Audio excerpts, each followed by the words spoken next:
Chapter का नाम है एमलगमेशन और इसके अंदर हम लोग टोटल 3 टॉपिक पढ़ेंगे। एमलगमेशन, एब्जॉर्प्शन और एक्सटर्नल रिकंस्ट्रक्शन। 3 तरीके का सम आता है। सम ऑलमोस्ट एक जैसा ही होता है, पर अगर मीनिंग वाइज जाए तो 3 अलग मीनिंग होता है। तो हम लोग कौन सा 3 टॉपिक पढ़ेंगे?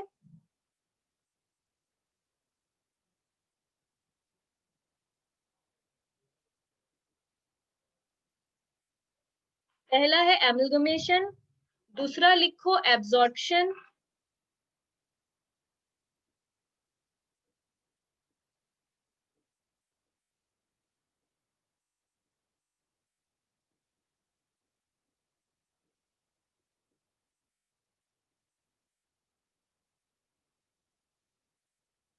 और तीसरा है एक्सटर्नल रिकंस्ट्रक्शन। तीनों का मीनिंग टोटली अलग है। इसको लिखते जाओ वरना बाद में हम लोग भूल जाएंगे। तो सबसे पहले हम लोग कर रहे हैं, मीनिंग करेंगे एमलगमेशन का। एमलगमेशन का मतलब है क्या? तो हेडिंग दो एमलगमेशन।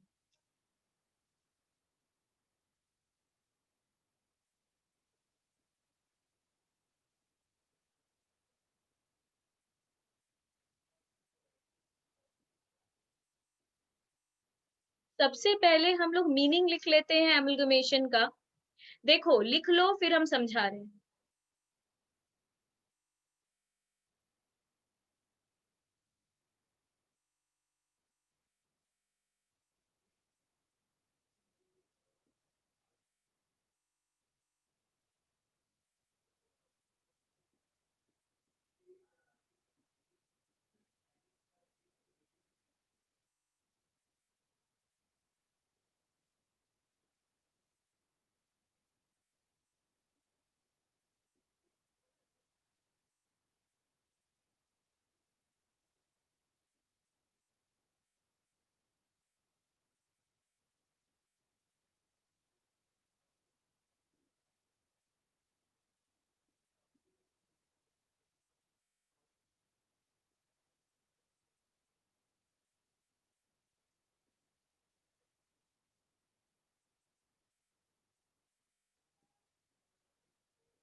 देखो एमलगमेशन का मतलब होता क्या है?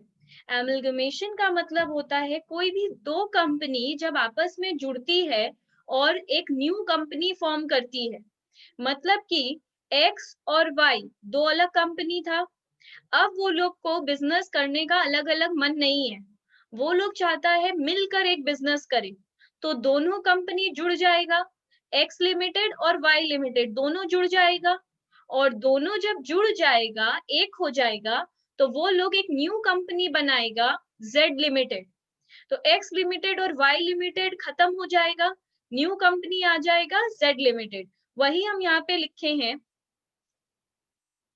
एग्जाम्पल में कि एक्स और वाई लिमिटेड कंबाइन हो जाएगा और एक न्यू कंपनी बनाएगा जेड लिमिटेड। पर एब्जॉर्प्शन का मतलब क्या होता है?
एब्जॉर्प्शन का मतलब क्या होता है? एब्जॉर्प्शन का मतलब होता है जब एक कंपनी दूसरे कंपनी को टेक ओवर कर लेती है, और जिस कंपनी को टेक ओवर कर ली है वो चला गया है, और जिसने टेक ओवर किया है सिर्फ वो है।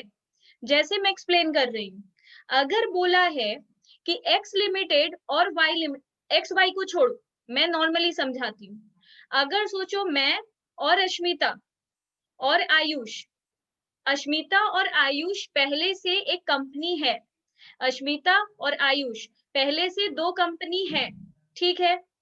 वो दोनों अलग अलग बिजनेस नहीं करना चाहते, तो उन दोनों ने मिलकर एक कंपनी फॉर्म किया है, एन लिमिटेड, ठीक है। मुझे, निक्की लिमिटेड, ठीक है। तो बेसिकली वो दोनों कंपनी अब नहीं है, खत्म हो गया, लिक्विडेट हो गया। वो दोनों कंपनी आयुष और अश्मिता अब है ही नहीं, अब निक्की लिमिटेड है। वो दोनों ही इसमें काम कर रहे हैं, बट अपने कंपनी का एग्जिस्टेंस खत्म कर दिया उन्होंने। वो दोनों कंपनी लिक्विडेट होके एक न्यू कंपनी फॉर्म हो गया है, निक्की लिमिटेड, ठीक है।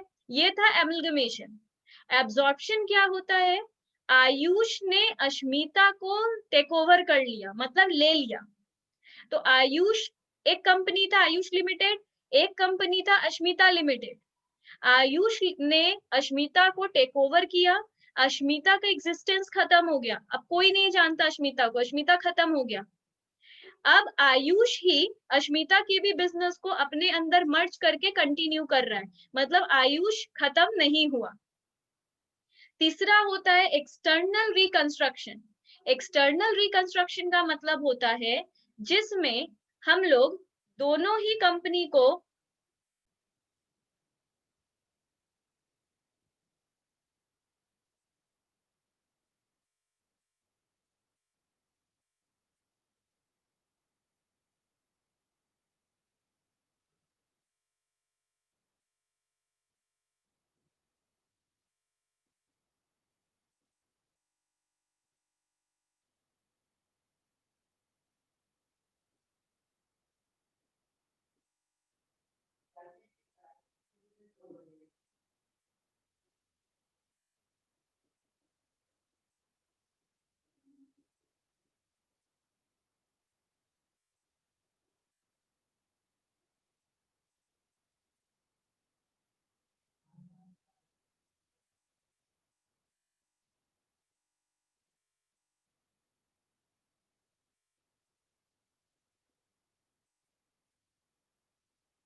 तो इसके बाद यहाँ पे बोल रहा है एक्सटर्नल रिकंस्ट्रक्शन का मतलब होता है जस्ट एक कंपनी लिक्विडेट हुआ, एक कंपनी बंद हुआ, और वो खुद ही दूसरा कंपनी खोल लिया।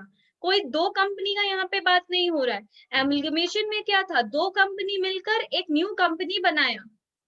एक्सटर्नल रिकंस्ट्रक्शन का मतलब होता है हम ही अपने आप को क्लोज करके एक न्यू नाम से न्यू कंपनी बनाए। जैसे सोचो पहले से एक्स लिमिटेड था, एक्स लिमिटेड ने खुद को खत्म कर दिया, खुद को बंद कर दिया, लिक्विडेट कर दिया मतलब खुद को बंद कर दिया, और अब खुद ही एक न्यू कंपनी बना लिया। जैसे बहुत बार होता है एक ओल्ड कंपनी क्लोज हो गया क्योंकि किसी रीजन से वो चल नहीं रहा था, वो फिर मार्केट में आया एक न्यू नाम से, ठीक है। तो इसमें कोई दो कंपनी नहीं है। कुछ टर्मिनोलॉजी है जो आराम से पहले सीख लो, सम पढ़ते वक्त सम में ये सब नाम आएगा। पहला कौन सा नाम आएगा? एमलगमेशन पहले पूरा डिटेल में पढ़ रहे हैं, और वो एब्जॉर्प्शन और एक्सटर्नल रिकंस्ट्रक्शन नहीं, अभी हम लोग पढ़ रहे हैं सिर्फ एमलगमेशन।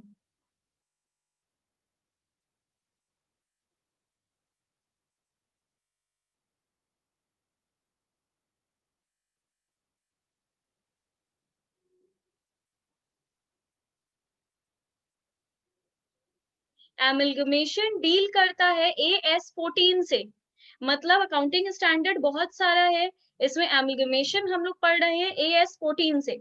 इसमें हम लोग को क्या क्या नाम सुनने को मिलेगा? पहला मिलेगा ट्रांसफरर कंपनी,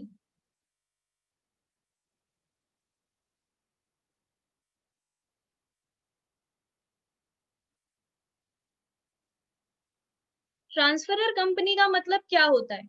इसका मतलब होता है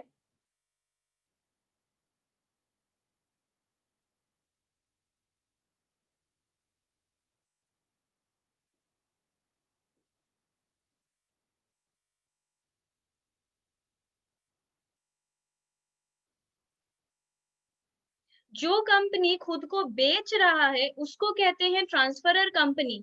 मतलब आयुष और अश्मिता दो कंपनी था, वो दोनों खुद को खत्म करके निक्की बना रहा था, तो आयुष और अश्मिता है ट्रांसफरर कंपनी। और जो बन रहा है, जो परचेज कर रहा है, उसको कहते हैं ट्रांसफरी कंपनी।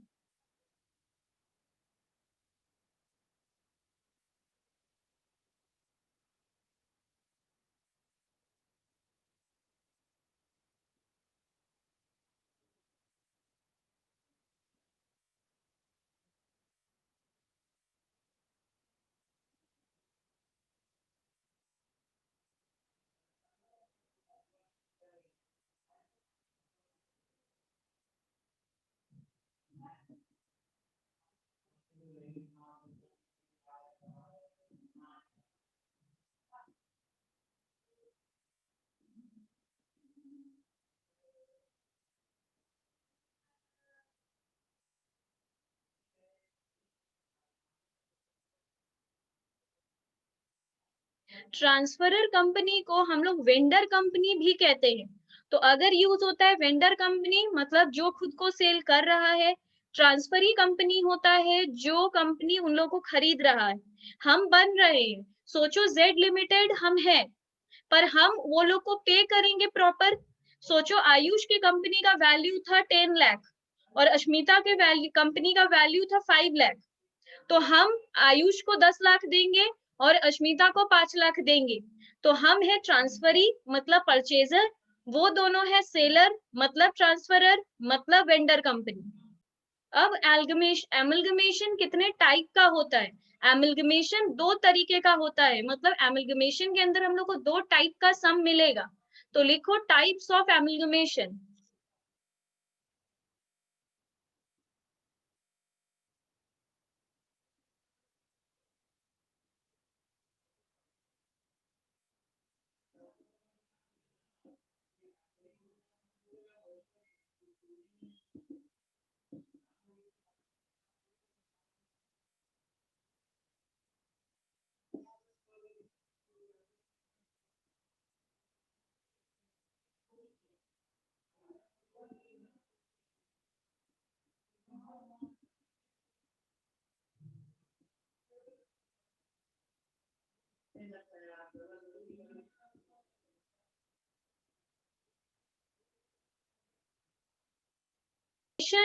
एमलगमेशन दो टाइप का होता है, in the nature of merger, दूसरा होता है in the nature of purchase.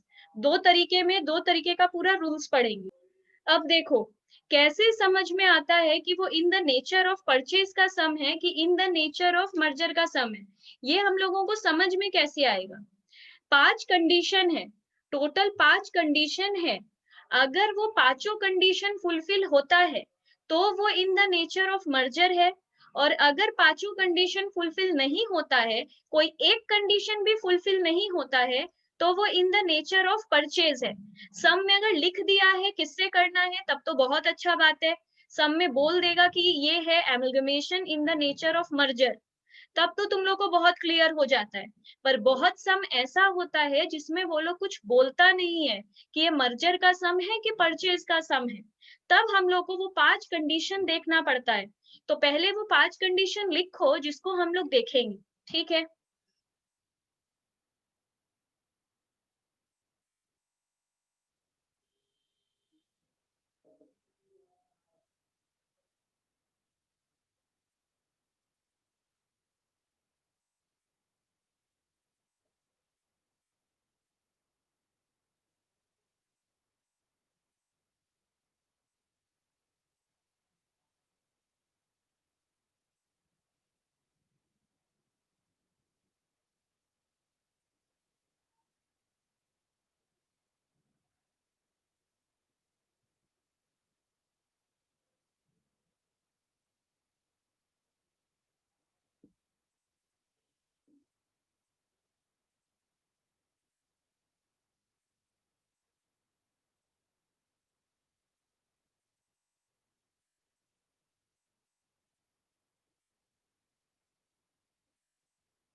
तो पहला क्या है, देखो सम में ना बोलता है कि जो ट्रांसफरर कंपनी है, ट्रांसफरर कौन है, जो खुद को बेच रहा है, ट्रांसफरी कौन है, जो परचेज कर रहा है।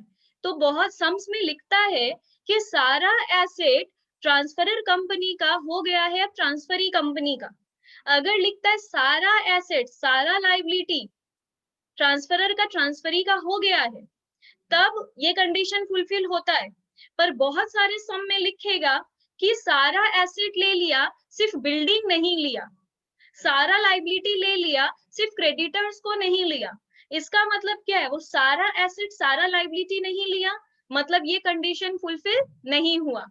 जब लिखेगा सारा एसेट सारा लाइबिलिटी ले लिया है, सिर्फ तभी मानेंगे ये कंडीशन फुलफिल हुआ है। नंबर 2 लिखो।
इसमें पहला कंडीशन तो था कि ट्रांसफरर कंपनी का सारा एसेट सारा लाइबिलिटी ट्रांसफरी कंपनी का हो जाएगा।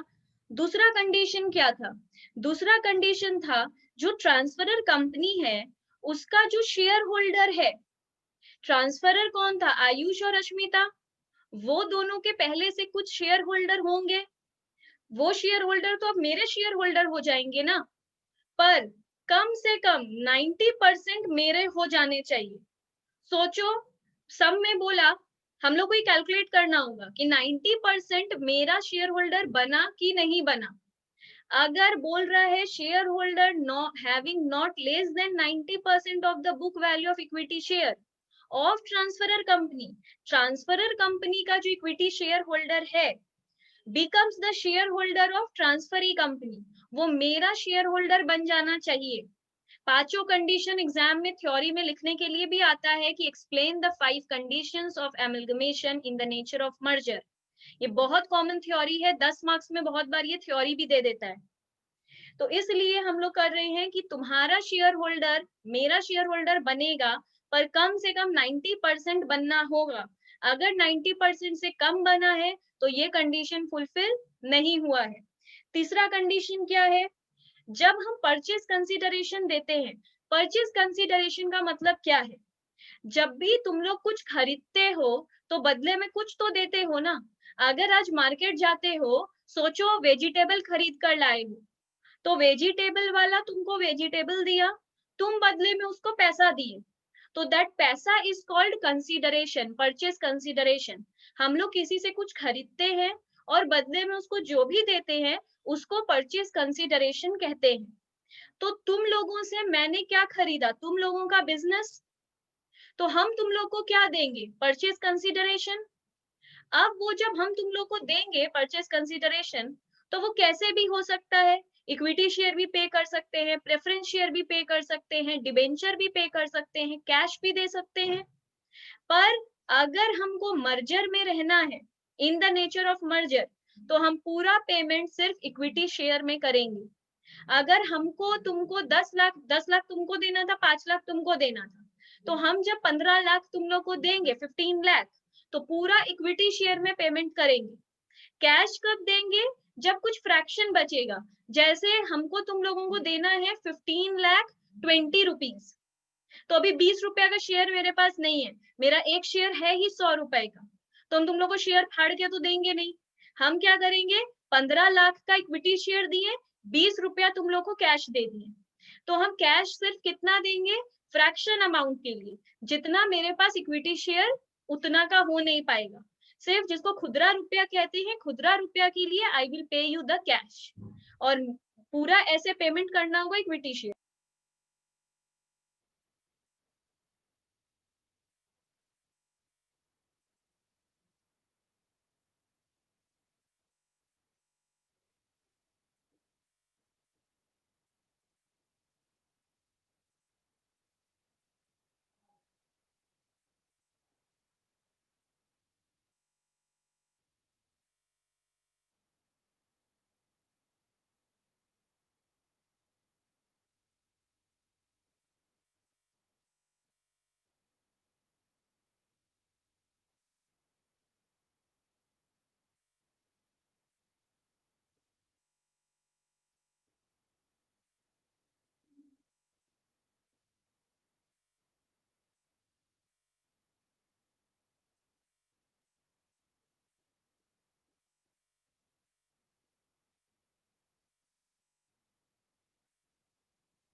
बाकी दो कंडीशन क्या है?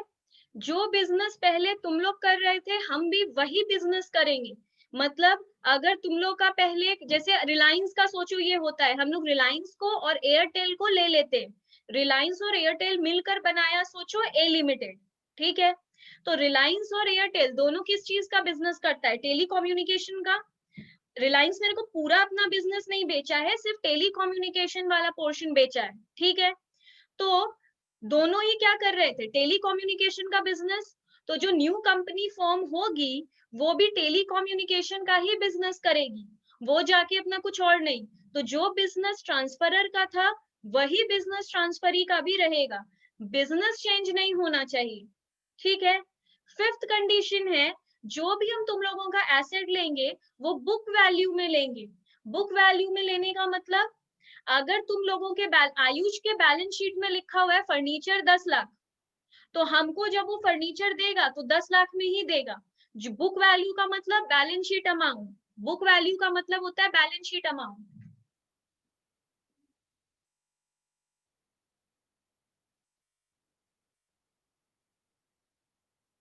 तो पहले जो उसके बुक वैल्यू में लिखा, उसका बैलेंस शीट में लिखा होता है फर्नीचर 10 लाख, वो मेरे को अपना बिजनेस बेच रहा है, तो हम सारा एसेट लेंगे। जब फर्नीचर लेंगे तो 10 लाख में लेंगे। बिल्डिंग लिखा हुआ है उसका 2 लाख, तो हम 2 लाख में लेंगे। मतलब मार्केट वैल्यू में नहीं लेंगे। आज उसका मार्केट में दाम कितना है वो पता नहीं करेंगे, जो उसका बैलेंस शीट में दिख रहा है हम उसी अमाउंट में ले लेंगे। ये 5 कंडीशन है। अब नीचे सिर्फ एक नोट लिख लो, if any one of the above condition is not fulfilled.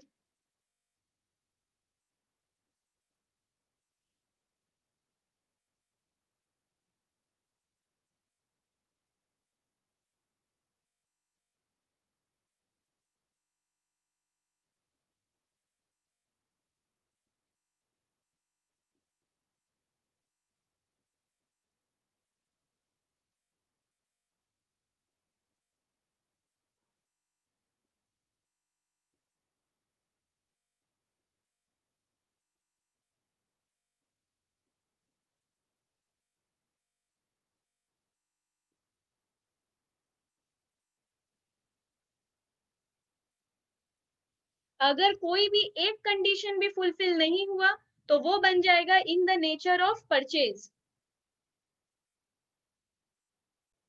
अब हम लोग सीखेंगे परचेज कंसीडरेशन निकालना। यही सबसे डिफिकल्ट जॉब होता है इस चैप्टर में, परचेज कंसीडरेशन कैलकुलेट करना, कि वो लोग मेरे को अपना बिजनेस बेच रहा है तो हम कितना वो लोग को पे करें।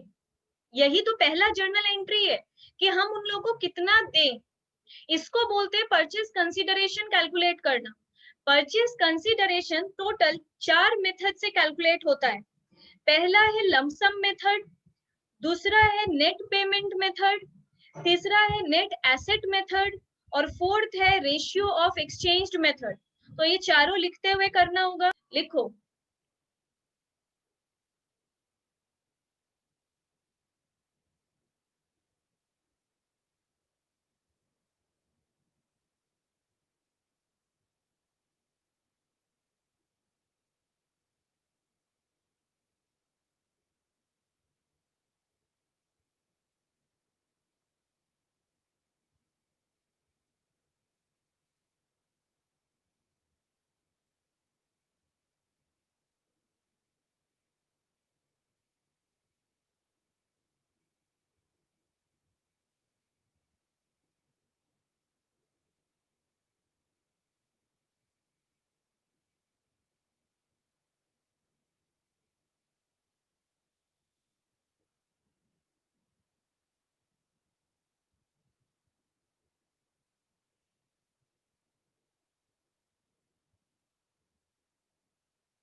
लमसम मेथड में क्या होता है, जब सम कैलकुलेट करके हम लोग को दे देगा कि इतना आयुष को देना है, इतना अश्मिता को देना है, जब सम हम लोगों को क्लियरली बता देगा कि कितना देना है, किसको कितना देना है, हम लोग को कैलकुलेट नहीं करना पड़ रहा है, सम ही बता दे रहा है कि किसको कितना देना है, उसको कहते हैं लमसम मेथड।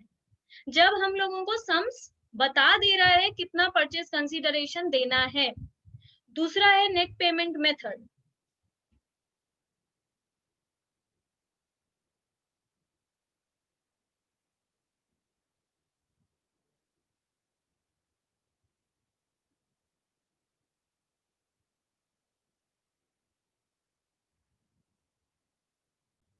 देखो इलस्ट्रेशन 9.1 इसमें क्या बोल रहा है, X Limited agreed to take over the business of Y Limited on the following terms.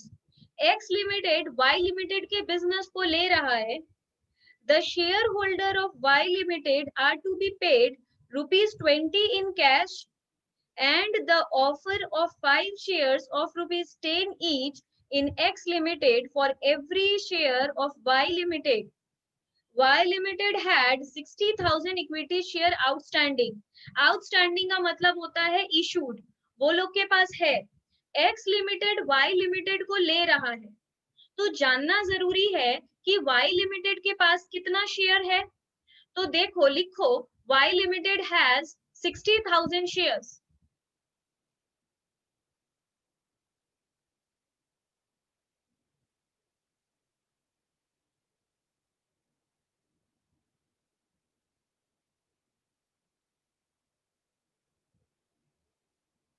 Y limited के पास टोटल 60,000 शेयर है, उसमें X लिमिटेड उसको 20 रुपीज एक एक शेयर के लिए पे कर रहा है, और offer 5 shares ₹10 each in X limited for every share of Y limited. Y के एक शेयर के लिए वो एक्स लिमिटेड उसको अपना एक 5 शेयर दे रहा है। वाई लिमिटेड का एक शेयर के लिए एक्स लिमिटेड अपना उसको 5 शेयर दे रहा है।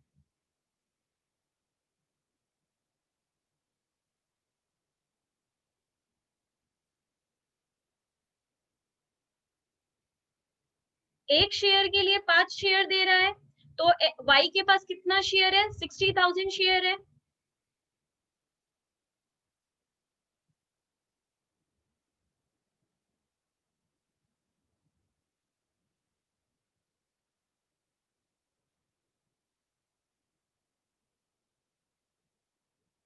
अगर वो सम में लिखा है, वो उसको एक शेयर के लिए अपना 5 शेयर दे रहा है, तो 60,000 शेयर के लिए 3 लाख शेयर दे रहा है। एक एक शेयर का प्राइस कितना है? 10 रुपया।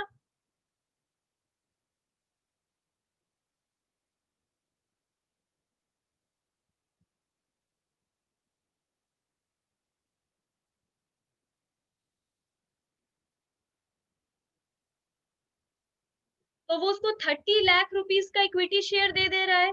ये क्लियर है? इसके बाद बोल रहा है कि वो उसको, अच्छा, इसके बाद बोल रहा है कि वो एक शेयर के लिए उसको 20 रुपया दे रहा है कैश। 20 रुपया दे रहा है एक शेयर के लिए, तो 60 शेयर के लिए कितना रुपया देगा?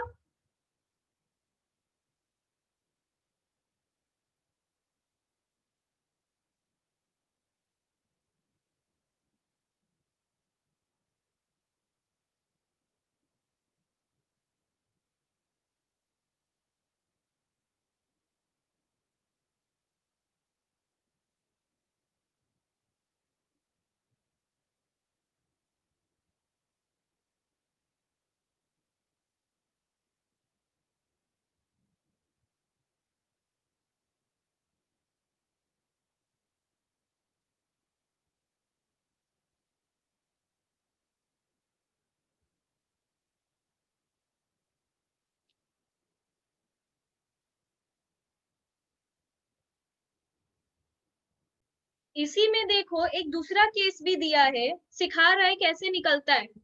The debenture holder holding 10,000 debenture of 100 each at are to be redeemed at a premium of 20%। ठीक है, देखो एक चीज हम समझा देते हैं। जब भी पीसी कैलकुलेट होता है, इक्विटी शेयर और कैश में ही कैलकुलेट होता है। बाकी किसी भी चीज में हम लोग पेमेंट कर रहे हैं तो वो अलग होता है। परचेज कंसीडरेशन के कैलकुलेशन में सिर्फ इक्विटी शेयर और कैश लेंगे और कुछ नहीं। जैसे इसमें बोला है कि डिबेंचर होल्डर को भी हम लोग पे किए हैं, तो वो पीसी में ऐड नहीं करेंगे। पीसी में सिर्फ क्या ऐड होगा? इक्विटी शेयर में पेमेंट और कैश में पेमेंट, और कुछ नहीं।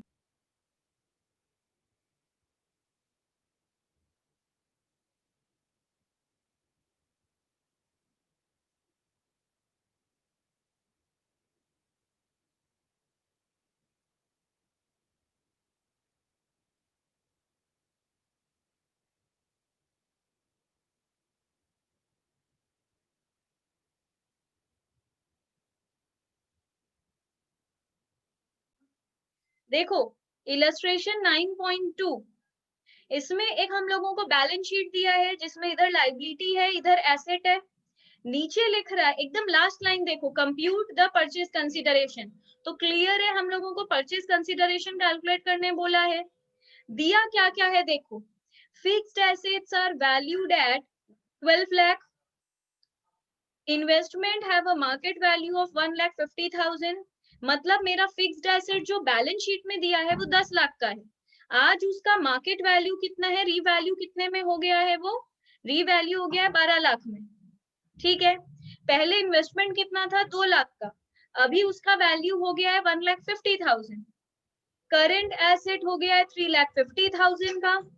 Pappu Limited has agreed to pay the tax liability which is estimated at 1,75,000।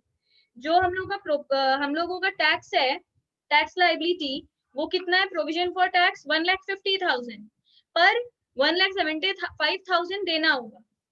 Dividends are to be paid before absorption by Ma limited. ठीक है, इसमें देखो उस सब में देखो क्लियरली बोला था ना, एक शेयर के लिए 5 दे रहा है, तो बस ऐसा इंफॉर्मेशन दिया था, इसमें ऐसा कुछ नहीं लिखा है। तो परचेज कंसीडरेशन कैसे निकालेंगे? देखो क्लियरली समझ में आ रहा है, इसमें नहीं बता रहा है कि कितना देना है, तो ये मेथड कौन सा बन जाएगा? Net asset method. अब इसको करेंगे कैसे? इसके लिए हम लोग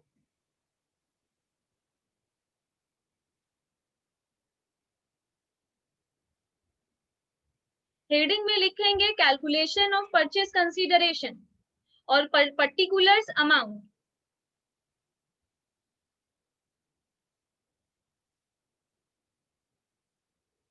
इसमें वो सारा एसेट लिखेंगे जो वो हम लोगों से ले रहा है। ट्रांसफरी को सारा शेयर, सारा एसेट नहीं दे रहा है, कुछ कुछ एसेट दे रहा है। कौन सा एसेट समझेंगे दे रहा है? जिसके बारे में नीचे लिखा है, मतलब फिक्स्ड एसेट दे रहा है, ठीक है। तो सारा लेंगे पर रीवैल्यूड फिगर में, फेयर वैल्यू में।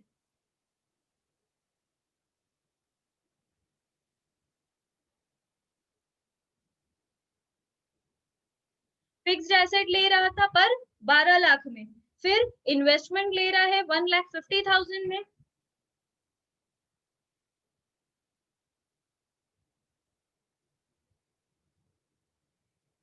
उसके बाद क्या कर रहा है? करंट एसेट ले रहा है पर 3,50,000 में।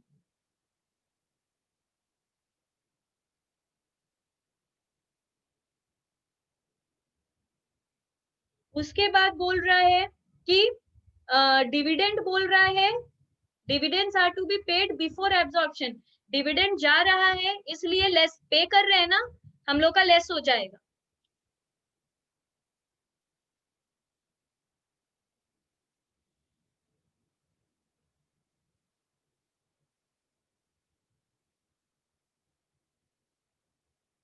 ठीक है। इसके बाद हम लोग क्या करेंगे? जितना चीज नीचे लिखा है सबका यहाँ पे काम करना होगा। टैक्स लाइबिलिटी का क्या दिया है? 1,75,000। असेट प्लस होगा, लाइबिलिटी उससे लेस होगा। डिविडेंड देखो, हम प्रोपोज डिविडेंड लाइबिलिटी से उठाए। प्रोविजन फॉर टैक्स पहले था 1,50,000, अब वो कितना कर दिया था? 1,75,000।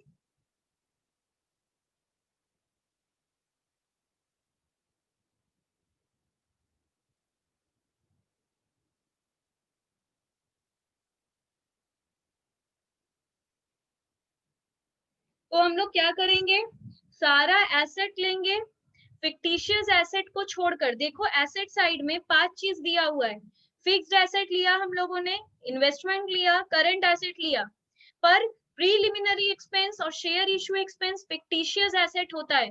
हम बहुत बार फिक्टिशियस एसेट का लिस्ट दिए हैं, लास्ट क्लास में भी दिए थे। प्रिया तुम्हारे पास नहीं है वो लिस्ट, तुम अपना कहीं नीचे जाके लिख लो, कहीं दूसरे पेज में।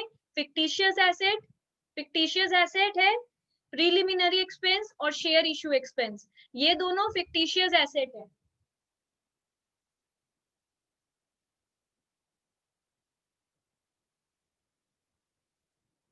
फिक्टिशियस एसेट ये दोनों है, और ये दोनों यहाँ परचेज कंसीडरेशन में फिक्टिशियस एसेट नहीं लिया जाता है, इसलिए हम लोग सिर्फ वो दोनों को छोड़ दिए। अब लाइबिलिटी साइड में आओ। प्रोपोज डिविडेंड ले लिए, प्रोविजन फॉर टैक्स ले लिए, ट्रेड क्रेडिटर्स भी ले लेंगे। इसका कोई नीचे वैल्यू नहीं दिया है तो 2 लाख का 2 लाख ही ले लेंगे।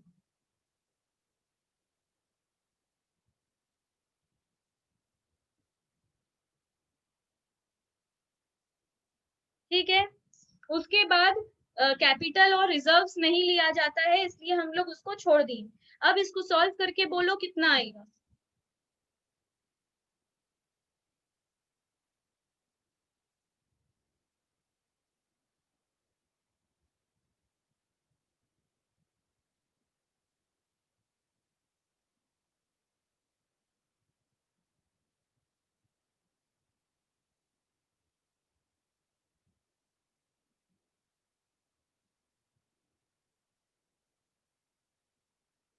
तो इसमें हम लोग का परचेज कंसीडरेशन कैसे आया? एसेट माइनस लाइबिलिटी करके। तो net payment, net asset method का फॉर्मूला क्या है? Assets minus liability.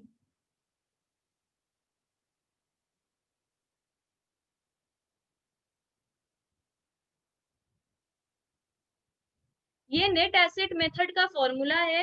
एसेट में हम लोग फिक्टिशियस एसेट नहीं लेंगे, लाइबिलिटी में हम लोग कैपिटल और रिजर्व्स नहीं लेंगे। ये नीचे नोट में लिख लो।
अब बचा हम लोग का last method, fourth method, share exchanged method.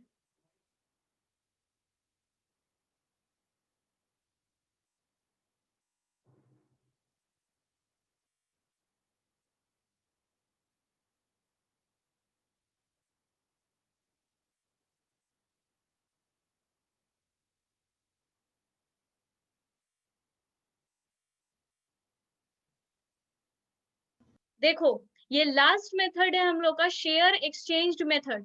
इसका दूसरा नाम है इंट्रिंसिक वैल्यू मेथड। तो कोई राइटर यूज करता है शेयर एक्सचेंज्ड मेथड, कुछ राइटर इसे बोलते हैं इंट्रिंसिक वैल्यू मेथड। पर इसमें सम होता कैसे है? अच्छा देखो, इस सम को इलस्ट्रेशन 9.3 ए इंफॉर्मेशन कैसे दिया है वो देखो। A limited takes over B limited in pursuance of the scheme of amalgamation, and it was agreed that shareholders of B Limited must be issued shares in A Limited. जो A है वो B को ले रहा है और अपने ही company का शेयर उसको दे देगा। And the exchange is to be determined on the basis of intrinsic value of the share. तो लैंग्वेज में क्या मिला? एक्सचेंज वर्ड मिला और इंट्रिंसिक वैल्यू मिला। दिमाग में सीधे कौन सा मेथड आना चाहिए? ये वाला। तो वर्किंग्स जब हम लोग करेंगे परचेज कंसिडरेशन का तो ऐसे करेंगे, वो तीन चीज को नहीं। तो बोल रहा है कि शेयर देगा अब कैसे, कुछ तो बताएगा ना, शेयर कैसे देगा। Share of the two companies concern, the capital of B Limited comprises 75,000 equity share of 10 each. B का कैपिटल है कितना?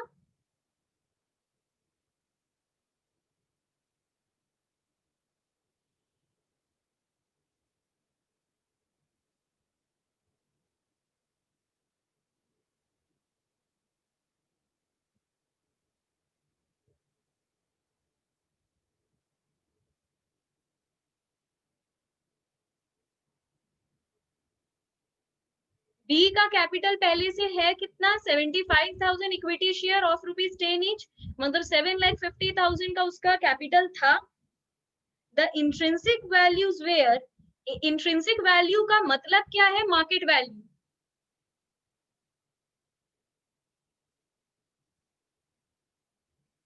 इंट्रिंसिक वैल्यू का मतलब होता है मार्केट वैल्यू। तो ए के शेयर का अभी मार्केट वैल्यू कितना है? 80 rupees.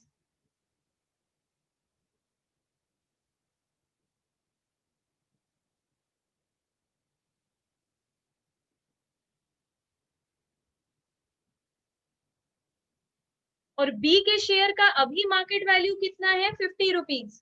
In allotment fractional shares aggregated to 375, ये छोड़ दो। The market value of A limited was 90। You are required to compute the purchase consideration. तो सबसे पहले सब ये टॉपिक का नाम से ही समझ में आ रहा है कि रेशियो तो इन्वॉल्व है। रेशियो तो हम लोग को निकालना ही पड़ेगा। बहुत सारे अमलगमेशन का सम मिलेगा जिसमें परचेज कंसिडरेशन रेशियो में निकलवाएगा वो लोग। तो कैसे निकालेंगे? देखो, पहले हम लोग को जरूरत है रेशियो निकालने का। रेशियो हमेशा निकालेंगे इंट्रिंसिक वैल्यू का।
जब भी ये एक्सचेंज वाला आएगा हम लोग को निकालना पड़ेगा एक्सचेंज रेशियो। एक्सचेंज रेशियो किसका निकालेंगे? इंट्रिंसिक वैल्यू का निकालेंगे। ठीक है, इंट्रिंसिक वैल्यू क्लियरली दिया था 80 और 50, तो हम लोग 80:50 करके 8:5 निकाल लिए। इस 8:5 का मतलब क्या है? देखो, नेट पेमेंट मेथड में क्लियरली बोल दिया था उसका 1 शेयर के बदले वो 5 शेयर देगा। इसमें तो ऐसा कुछ लिखा नहीं है, तो हम लोग को खुद निकालना पड़ा। 8:5 का मतलब है हर 8 शेयर के लिए वो उसको अपना 5 शेयर देगा। बी के 8 शेयर के लिए वो ए उसको अपना 5 शेयर्स देगा। तो हम लोग कैसे निकालेंगे?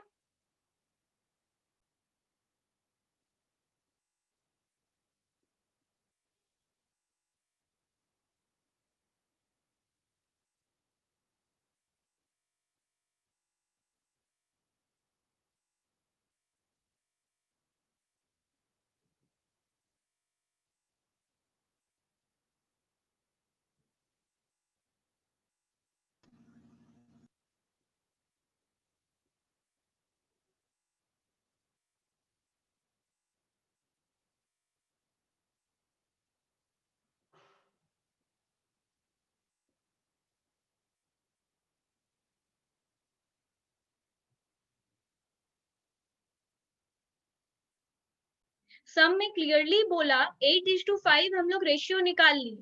8:5 रेशियो निकालने का मतलब क्या था कि हर 8 शेयर के लिए वो उसको अपना 5 शेयर देगा। तुमको ये बात क्लियर है? तो ये यूनिटरी मेथड करके हम शो किए हैं कि अगर वो 8 शेयर के लिए उसको 5 शेयर देता है तो एक शेयर के लिए कितना देगा? 5/8। और बी का टोटल कितना शेयर था? बी का टोटल 75,000 शेयर था। तो 8 शेयर के लिए अगर 5 शेयर देता है तो एक के लिए 5/8 देगा। 75,000 के लिए 5/8 इंटू 75,000 देगा। अब सम में बोल रहा है कि वो उसको 375 शेयर कैश में देगा, मतलब फ्रैक्शन में देगा। इसका फ्रैक्शनल में देगा मतलब ये अलग। देखो, वो उसको टोटल कितना शेयर देने वाला है? 46875।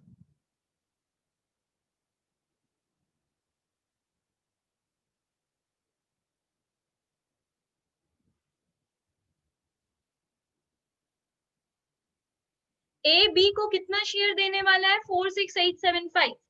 पर सम में बोल रहा है, मतलब सम को स्टोरी बढ़ाना है, तो सम बोल रहा है कि 375 शेयर वो उसको 80 वो उसको अलग से देगा।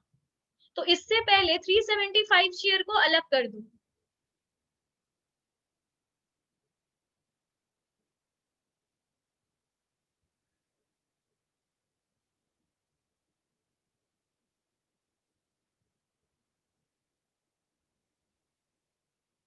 ऐसा सम बोल रहा है कि वो उसको जितना भी देने वाला है 375 उससे वो उसको फ्रैक्शन में देगा।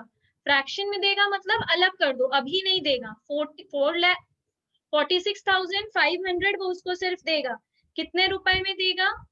एक का एक शेयर कितने का था? 80 रुपीज का था, तो 80 रुपीज में ही देगा।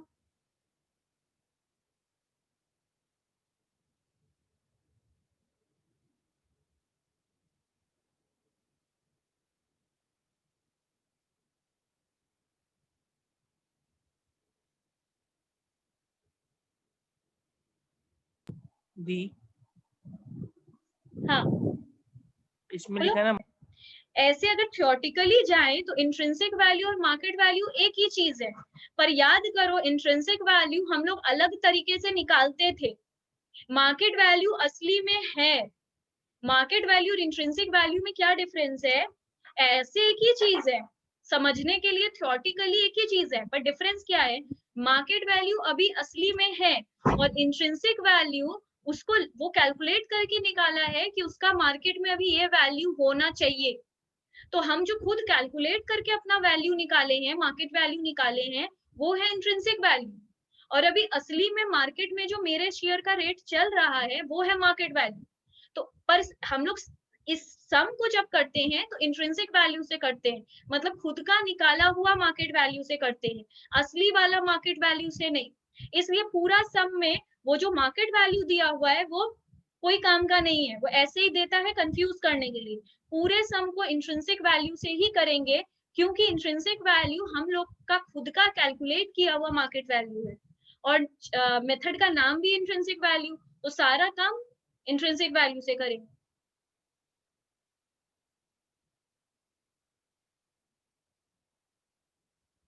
तो इतना तो हम लोगों का आ गया इनटू करके। और जो अलग से 372 था, 375 था, वो भी 80 में ही देंगे, पर जस्ट बोला अलग करके दिखाओ, नाम दे दिया उसका फ्रैक्शनल शेयर।